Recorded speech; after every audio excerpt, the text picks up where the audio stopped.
Good evening to all of you. आज जो हमारा टॉपिक है बहुत ही इम्पोर्टेंट टॉपिक है, दैट इज़ क्वांटम नंबर्स। आज हम लोग क्या सीखने वाले हैं कि क्वांटम नंबर्स कितने होते हैं, उनके क्या इंपॉर्टेंस हैं, उनकी वैल्यूज़ को कैसे फाइंड आउट करते हैं, उनका क्या ज़रूरत है, सभी चीज़ों के बारे में। ठीक है, सबसे पहले बता दें क्वांटम एड्रेस क्या होता है। नंबर्स क्या होते हैं? एक तरीके से एड्रेस होता है किस चीज़ का? इलेक्ट्रॉन। यानी इसी को हम लोग ऐसे भी लिख सकते हैं, this is the postal address of electron. ठीक है, जैसे एकदम सिंपल टर्म्स में बताएं तो अगर हमें अपने खुद के घर का एड्रेस अगर देना होगा तो किस तरीके से देंगे? जनरली अब इस चीज़ को हम किसी फॉरेनर या किसी फॉरेन स्टूडेंट को बता रहे हैं कि हम यहाँ पे रहते हैं, तो कैसे बताएंगे? तो सबसे पहले हम लोग अपना बताते हैं कि कंट्री कौन सा है, कंट्री। तो यहाँ पर हम लोग इंडिया बताते हैं कि इंडिया में है। उसके बाद हम लोग स्टेट बताते हैं, स्टेट में लेट सपोज हम मान लिए यूपी बता दिए। ठीक, उसके बाद डिस्ट्रिक्ट बताते हैं।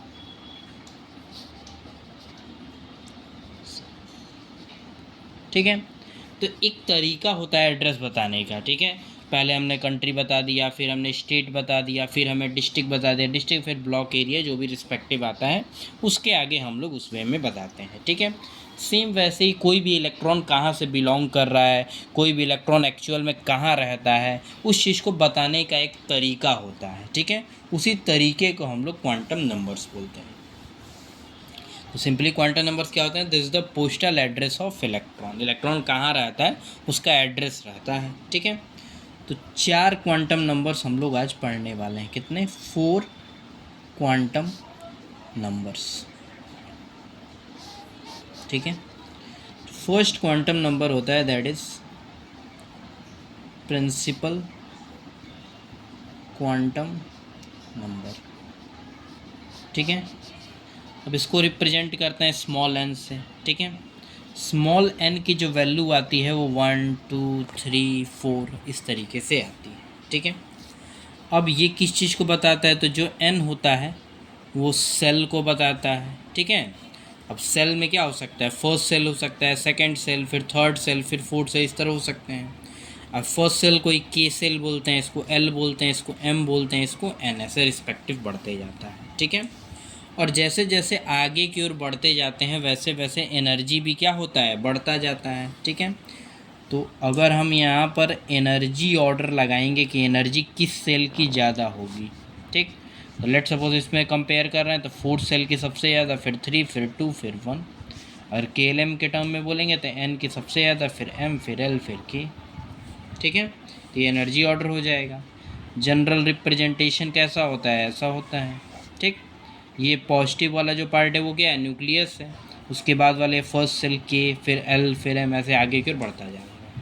ये क्या होता है? सेल को बताते हैं। जो पहला एड्रेस होता है इलेक्ट्रॉन को वो शेल हमारे पास बताते हैं। ठीक है, तो ये हो जाएगा हमारे पास एन की 1 2 3 4, ये वैल्यू आगे की ओर बढ़ती जाएगी जो भी वैल्यू रहेगी। ठीक है, अब दूसरा आ जाता है हमारे पास azimuthal quantum number. Azimuthal quantum number को हम लोग एल से रिप्रेजेंट करते हैं। ठीक है, जो एल होता है वो हमारे पास सबसेल को बताता है। ठीक है, एल जो होता है हमारे पास वो सबसेल को बताता है, इस चीज़ को ध्यान रखेंगे। और सबसेल का मतलब क्या होता है? एक तरीके से शेप वगैरह को भी थोड़ा सा बताता है ये। ठीक है, एल की जो वैल्यू लाई करेगी वो 0 से लेकर के n-1 के बीच में लाई करेगी। ठीक है, एल की वैल्यू 0 से लेकर n-1 तक क्या करेगी? लाई करेगी। अब इसको कैसे बताते हैं? ठीक है, तो ज़रा देखिएगा यहाँ पे एल की वैल्यू कहाँ से लाई कर रही है? 0 से लेकर n-1। लेट सपोज एल की वैल्यू हमने लिया है 0, सॉरी एन की वैल्यू हमने, सबसे पहले एन की वैल्यू बता देते हैं कि लेट सपोज 1 लिया है, ये एक एग्जांपल ले रहे हैं। ठीक है, तो एल की पॉसिबल वैल्यू क्या होगी? तो 0 से लेकर के, और एन की वैल्यू 1 है तो 1-1, तो 0 से लेकर के 0, एक ही वैल्यू आएगी दैट इज़ 0। ठीक है, लेट सपोज एन की वैल्यू 2 है तो एल की वैल्यू क्या आएगी? 0 से लेकर के 2-1, तो 0 से 1, तो 0 और 1 ये 2 वैल्यू होगी, यानी 2 सब सेल होंगे। जितनी एल की वैल्यू है उतने ही क्या है, सब सेल है। ठीक है, अब इसमें क्या रहता है, कुछ एल की वैल्यू के रिगार्डिंग जो वैल्यू सब सेल रहते हैं वो फिक्स रहते हैं। जैसे एस जो सब सेल है उसके लिए एल वैल्यू जो रहेगी 0, पी के लिए क्या रहेगा 1, डी के लिए क्या रहेगा 2, और एफ के लिए क्या रहेगा 3, जी 4, एच 5। ये क्या रहते हैं, रिस्पेक्टिव एल वैल्यूज रहती हैं। एस के लिए 0 लेते हैं, पी के लिए 1, डी के लिए 2, एफ के लिए 3, जी के लिए 4 और एच के लिए 5। ये एल वैल्यू है। ठीक है, ठीक है, एक और एग्जांपल से मैं अच्छे से दिखाता हूँ। लेट सपोज जैसे 4f गिवन है, तो अब ये जो आगे ये जो नंबर हमारे पास मेंशन रहेगा आगे साइड में, वही हमारे पास क्या होता है, प्रिंसिपल क्वांटम नंबर होता है। ध्यान रखेंगे, जो आगे नंबर आएगा वो क्या रहेगा, प्रिंसिपल क्वांटम नंबर। अब f है, तो f के लिए अब एल वैल्यू क्या आएगी, देखिए f के सामने में क्या लिखा है 3, तो एल वैल्यू इसकी फिक्स हो गई 3। पॉसिबल वैल्यू लेकिन अलग हो सकते हैं, केवल n की वैल्यू देगा तो l की पॉसिबल वैल्यू क्या होगी, 0 से लेकर के 3, तो 0 1 2 3 इतनी वैल्यूज़ हो सकती हैं l की। लेकिन f लिख दिया तो l की वैल्यू क्या हो जाएगी, फिक्स हो जाएगी, अब उसमें कुछ वेरिएशन नहीं हो सकता है। ठीक है, तो ये ध्यान रखेंगे। एक इसमें इसका फॉर्मूला भी होता है। ठीक है, ये l क्या है हमारे पास, ठीक है, तो ये हमारे पास क्वांटम नंबर का ही पार्ट है। ठीक है, अब इसको ध्यान देंगे। ठीक है, अब यहाँ पर जो स्मॉल l है हमारे पास, ये क्या है, एजुमिथल क्वांटम नंबर है। h क्या है, तो प्लैंक कांस्टेंट है, 2 वैल्यू है, पाई क्या है, पाई भी वैल्यू है 3.14 जिसके नाम होता है। ठीक है, चलिए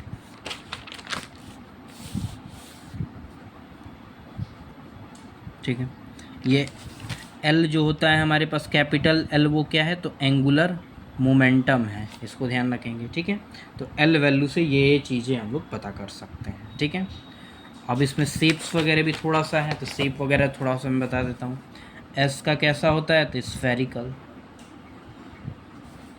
P का कैसा होता है, तो डम्बल शेप होता है, डम्बल। ठीक है, D का कैसा होता है, तो डबल डम्बल। और F का कैसा शेप होता है, तो इसका कॉम्प्लेक्स शेप होता है, तो ध्यान रखेंगे। S का स्फेरिकल शेप होगा, P का कैसा रहेगा, डम्बल की तरह, DUMBLE डम्बल। D का डबल डम्बल, और F का कैसा रहेगा, तो कॉम्प्लेक्स शेप रहता है। तो इस चीज़ को थोड़ा सा ध्यान रखेंगे। ठीक है, अब थोड़ा सा इसके आगे हम लोग मूव करेंगे। ठीक है, और इसका एक नाम भी रहता है। ठीक है, S से एसिस कैरिफल कहते हैं, P से प्रिंसिपल, D से हो जाता है डिफ्यूज्ड, और F से हो जाता है इसका फंडामेंटल। ठीक है, ये ध्यान रखेंगे, इसको ये नाम भी पूछ देता है। ठीक है, तो ये भी ध्यान रखेंगे, ये नाम है, इसका फुल फॉर्म एक तरीके से कह सकते हैं। ठीक है, चलिए ठीक, अब ये हो गया। अब हम आ जाते हैं अगला, third, that is magnetic quantum number. Magnetic quantum number को स्मॉल m से रिप्रेजेंट करते हैं हम अपना। ठीक है, स्मॉल m से। अब स्मॉल m जो होता है किस चीज़ को बताता है, ऑर्बिटल को बताता है, और किस चीज़ को बताता है, तो डायरेक्शनल नेचर का होता है, डायरेक्शन या ओरिएंटेशन को बताता है। ठीक है, डायरेक्शनल को बताता है या ओरिएंटेशन को हमारे पास क्या करता है, बताता है। ठीक है, अब जो स्मॉल m की वैल्यू होती है वो लाई करती है -L से लेकर के +L के बीच में। और इसमें ध्यान रखें, -L से लेकर के +L के बीच में जितनी m वैल्यू होगी, जितनी m वैल्यू होगी उतने ही क्या होंगे, ऑर्बिटल्स होंगे। ये ध्यान रखेंगे, जितनी m वैल्यू उतने ही क्या होंगे, ऑर्बिटल्स होंगे। इस चीज़ को ध्यान रखेंगे। ठीक है, जैसे लेट सपोज L की वैल्यू हमने 1 लिया, तो m की वैल्यू क्या आएगी, -1 से लेकर के +1। तो इसमें कितनी वैल्यूज़ है, -1, 0 और +1। तो ये L = 1 के रिगार्डिंग 3 ऑर्बिटल आ रहे हैं हमारे पास। तो L1 पे क्या बोल रहे थे, P, तो पी हमारे पास इस तरीके का 3 बॉक्सेस दिखेगा, तो -1 0 +1। अब ये किसी स्पेसिफिक के रिगार्डिंग नहीं है, -1 यहाँ बीच में भी आ सकता है, 0 इधर भी आ सकता है। तो पी में कितने हैं, 3 ऑर्बिटल हैं, हम ऐसा कह सकते हैं। ठीक है, तो जितना m वैल्यू होगा उतने ही ऑर्बिटल होंगे। अगर l वैल्यू हमारे पास 2 है तो m वैल्यू क्या आएंगे, तो -2 से लेकर +2, तो -2 -1 0 +1 और +2, ये कितनी वैल्यू है, 5 वैल्यू है। यहाँ पे क्या करेंगे, 5 बॉक्सेस बनाएंगे, 1 2 3 3 2 5। ठीक है, -2 -1 0 +1 और +2, ये जो बॉक्स होते हैं इसी बॉक्स को ही क्या बोलते हैं, ऑर्बिटल। ऑर्बिटल के अंदर क्या रहती है, इलेक्ट्रॉन डेंसिटी रहती है, इसी के अंदर तो इलेक्ट्रॉन रखे जाते हैं। ठीक है, ऑर्बिटल के अंदर ही इलेक्ट्रॉन डेंसिटी भरी जाती है, उसी के अंदर इलेक्ट्रॉन रखे जाते हैं। ठीक है, तो ये हमारे पास मैग्नेटिक क्वांटम नंबर हो गया। ठीक है, अब एक चीज़ ध्यान रखेंगे हम अपने पास, जो भी मैग्नेटिक क्वांटम नंबर होगा हमारे पास वो -L से +L तक लाई करेगा। ठीक है, इतना पॉइंट क्लियर है हमारे पास। ठीक, चलिए, और वो किसी स्पेसिफिक के रिगार्डिंग नहीं रहेगा। ठीक, अब लास्ट हमारे पास बच जाता है स्पिन क्वांटम नंबर, जिसको हम लोग S से रिप्रेजेंट करते हैं। ये क्या बताता है, डायरेक्शनल होता है, डायरेक्शन या ओरिएंटेशन को बताता है, या एक तरीके से ऐसा कह सकते हैं स्पिन को बताता है, ज़्यादा अच्छा रहेगा। ठीक है, स्पिन को अगर जनरल मानते हैं जेई नीट में तो एबव की ओर है तो +½ लेते हैं, और डाउन है स्पिन में तो इसकी वैल्यू -½ लेते हैं। ठीक है, अगर इलेक्ट्रॉन ऊपर साइड में ऐसे स्पिन में है तो +½ है इसकी वैल्यू, नीचे साइड में है तो -½ इसी में एक टर्म आता है दैट इज स्पिन मल्टीप्लिसिटी। ठीक है, इसको SM से रिप्रेजेंट करते हैं। वैल्यू क्या होता है, 2s + 1, s बराबर ½ × n, जहाँ पर n क्या है, तो अनपेयर्ड इलेक्ट्रॉन, मतलब अकेले कितने इलेक्ट्रॉन हैं। तो s की वैल्यू यहाँ से निकाल लेंगे, s यहाँ पुट करेंगे तो स्पिन मल्टीप्लिसिटी आ जाएगी। ठीक है, तो ये भी कभी कभी पेपर में जेई नीट में पूछा जाता है, ध्यान रखेंगे। ठीक है, डायरेक्शनल नेचर का होगा, एबव की ओर रहेगा तो +½ डाउन रहेगा तो -½ ठीक है, इस चीज़ को ध्यान रखेंगे। और इसमें एक वैल्यू भी होता है L का, स्पिन एंगुलर मोमेंटम का, SS + 1 h/2π। ठीक है, अब S की वैल्यू यहाँ लेकिन फिक्स है, +½ ही होगी किसी भी चीज़ के लिए। L क्या है, एंगुलर मोमेंटम है, S क्या है, स्पिन है, इसकी वैल्यू फिक्स है, +½ लेंगे क्योंकि माइनस नहीं ले सकते, क्योंकि माइनस वैल्यू अगर आप लेंगे तो L की वैल्यू नेगेटिव होगी, और L की वैल्यू कभी भी नेगेटिव नहीं हो सकती, ध्यान रखेंगे। ठीक है, H प्लैंक कांस्टेंट है, 2 वैल्यू है, और पाई क्या है, 3.14 वैल्यू होता है। ठीक है, तो ये स्पिन क्वांटम नंबर हो जाएगा, और ये चारों क्वांटम नंबर हमारे पास क्लियरली ऐसे बन जाएंगे। ठीक है, ऑर्बिटल की बात करेगा तो हमेशा ध्यान रखेंगे m वैल्यू की ओर ध्यान देंगे। ठीक है, और इसमें डायरेक्शन की बात कर लेते हैं ज़रा मैग्नेटिक क्वांटम नंबर वाले में। ठीक है, एक पॉइंट छूट रहा था, S जो होता है वो तो नॉन डायरेक्शनल होता है, उसका कोई भी डायरेक्शन से लेना देना नहीं है, S हमेशा नॉन डायरेक्शनल होगा।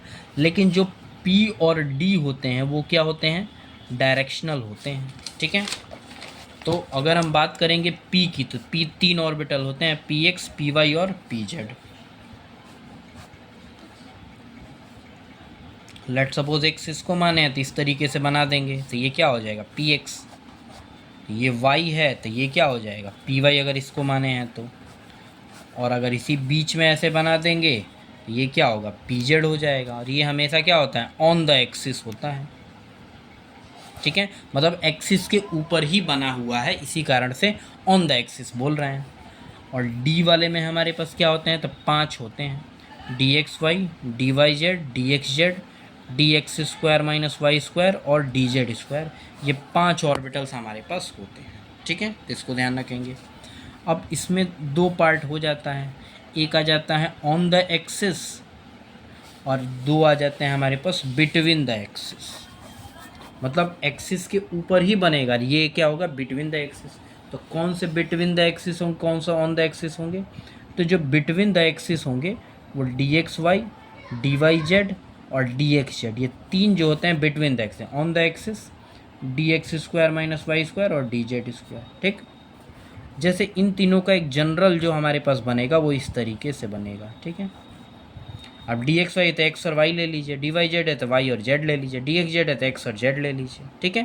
तो ये एक्सिस के बीचों बीच बना है, ये और ये एक्सिस है, इसके बीच में ही लोब बन गया है। तो बिटवीन द एक्सिस का मतलब दो एक्सिस के बीच में, ऑन द एक्सिस मतलब एक्सिस के ऊपर ही। अब ये देखो एक्सिस के ऊपर ही मैंने बना दिया है, तो ये किसका डायग्राम है, तो d x square minus y square, ठीक। और ये जो बनेगा ये डी जेड स्क्वायर है, तो ये भी एक्सिस के ऊपर ही बना है, तो इसको क्या बोल रहे हैं, ऑन द एक्सिस। और ये क्या है, एक्सिस पर ही बना है, तो ये भी ऑन द एक्सिस है। तो तीन जो डी ऑर्बिटल हैं वो बिटवीन द एक्सिस हैं, दो जो डी ऑर्बिटल हैं ऑन द एक्सिस है। तो यहाँ पे जो इलेक्ट्रॉन डेंसिटी होगी बिटवीन द एक्सिस में, तो एक्सिस के बीचों बीच इलेक्ट्रॉन डेंसिटी होगी, ऑन द एक्सिस वाले में तो एक्सिस के ऊपर इलेक्ट्रॉन डेंसिटी होगी, ठीक है। तो इसको ध्यान रखेंगे, बाकी कोई भी डाउट होगा तो एक बार बताएंगे, ठीक है, कमेंट सेक्शन में, ठीक है, कोई भी दिक्कत के लिए, ठीक है। आज के लिए इतना ही, thank you so much, thank you.